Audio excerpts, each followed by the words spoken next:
So after revisiting and playing Dying Light again in the lead up to Dying Light 2's release in a few weeks, I only recently experienced the following DLC for the first time. I know, crazy that I haven't played it before. Whilst it was great, it did leave a couple of burning questions. It had two endings possible, which led to another question. Which one's canon, leading into Dying Light 2? Or rather, is the entire following DLC even canon itself? In this video, we'll take a look and try to look at all the angles potentially leading up to the plot of Dying Light 2. Strap in, and let's do this. So as we know, if you've seen my Dying Light story explain video, you'll know that the basic synopsis of Dying Light and the following is that a mercenary named Kyle Crane is sent into the quarantine city of Haran by the global relief effort to receive a sensitive file stolen by Kadir Suleiman.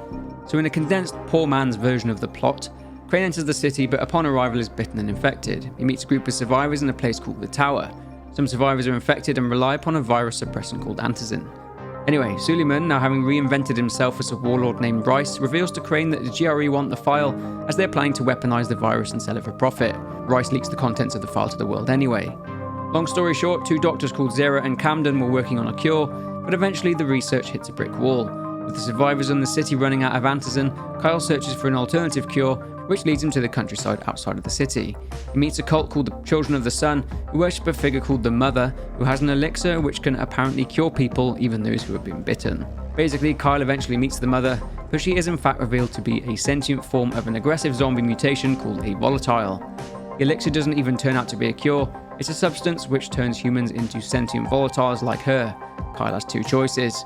He can unleash a nuke upon Haran, killing everything and everyone using military launch codes, which is what the Mother wants him to do, or he can defy the Mother and take the vials back to Haran in the hope of using them for a cure. Choice 1 is considered a canon ending, where Kyle launches the nuke and eradicates the virus, killing everyone. But choice 2 is also considered a canon ending, so both are canon endings according to the devs. But to me, the second choice is the one that makes the most sense, and I'll explain why. With this choice, the Mother forces Kyle to drink the elixir, and then they fight, with Kyle defeating the Mother and escaping. However, Kyle slowly turns into the sentient volatile. He leaves the countryside and stumbles into a part of the city which is free of the infection. He sees a family playing, and realizes he has turned into a volatile, letting out a scream. This was to be considered the truest canon ending for the DLC, because the whole thing about Dying Light was that the virus was contained within Haran in the slums and Old Town. There was a whole part of Haran which was completely virus-free. Now, considering that Dying Light 2 takes place 15 years later, with the virus having infected and wiped out 98% of humanity and causing a pandemic, it's clear that the ending with Kyle turning into a volatile was the most realistic and in keeping with the story going into Dying Light 2, as the other ending meant that all traces of the virus would have been wiped out.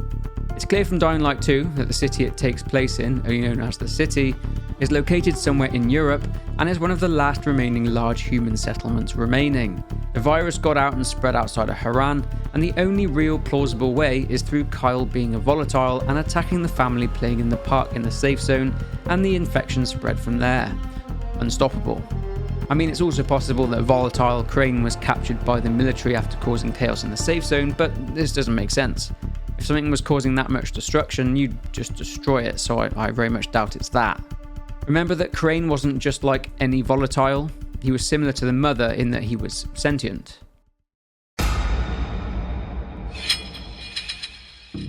According to the Dying Light timeline in 2021, a strain of the Haran virus allegedly leaked from a lab in Geneva, Switzerland, plunging the world further into chaos.